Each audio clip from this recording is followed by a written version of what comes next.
I'm not sure how popular of an opinion this is, but it's one that I've held for ever since Overwatch League died and we received our new format. Korea and APAC as a whole needs a tier 2 scene. You see, I'm sure you've seen people talk about this in the Overwatch scene, but the lack of an opportunity for growth among professional players in tier 2 in Korea, China, Japan, and Pacific is startling to me.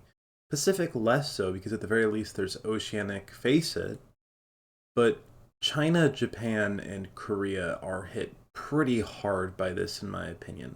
Japan, the least of which, if only because they are the region in which Korea's least desirable prospects tend to go. And that can't really be said for China. Well, yes, you do have a lot of Chinese teams signing Korean players, such as previously Emolga, and then Aki Hyunjun, Ruler, Bellisrea, and Taejong. There is still a very clear difference between what China does and what Japan does. If you look at the Japanese teams, of the top 12, all of them but one ended the season with two Korean import players. The only one that didn't still started the season with two Korean import players, and that team was by far the worst team in Japan that stage, by the way. And for that reason, or that is a prime reason, but I think that's actually why Korea needs the tier 2 scene the most, is because there's no place for these players to compete in outside of professional Japan. They are relegated to beating down on a region that is, in theory, beneath them because there's nowhere else for them to go. It's similar in Pacific as well. Not as drastic, mind you. There's only, I think, 3 teams that have the full 2 import slots. After looking at it for about 10 seconds, that is the case. But still, the fact of the matter is that Korean imports are the number one way that teams try to improve their rosters in Japan.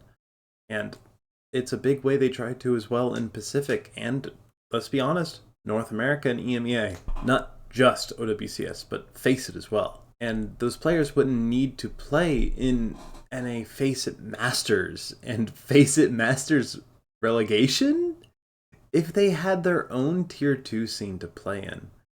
It only requires a little bit of support from Blizzard and really not even true support, just them putting some money aside for a tier 2 contenders scene for specifically Korea. That's the region that needs it the most. Because if you get rid of the Korean imports from Japan, Japan already has 12 teams playing every single time. So you don't especially need a tier 2 scene when you have so many teams. Not trying to say it would hurt, though. Still, if possible, give them a tier 2 scene. And again, Pacific already kind of has its own Faceit system. At least it should be integrated with its Oceania Faceit system a little bit more, if possible. Obviously, that is, difficult to do, but I would love it if it was possible. At least half of the imports, I would say, from OWCS Japan would probably leave in favor of a Korean tier 2 scene, I would assume. For example, Dodo, Roxy, Hopper, Water, Hofak. I feel like the way I'm saying this is like the Playing with the Big Boys song from Prince of Egypt.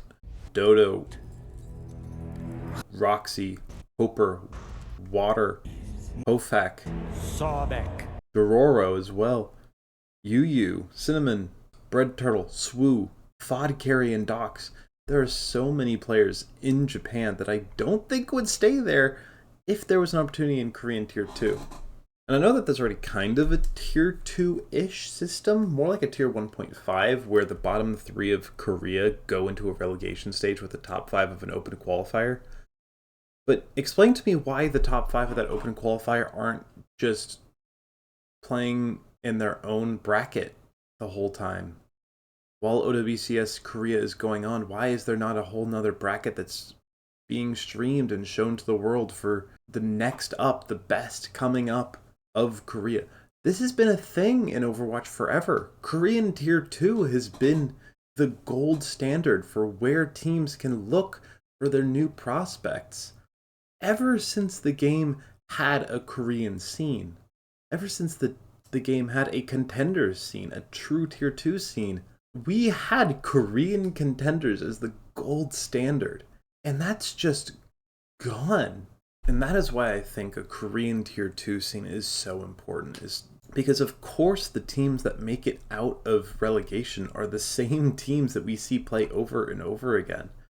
With the exception of Alt-Tab being signed by Onside, that's it.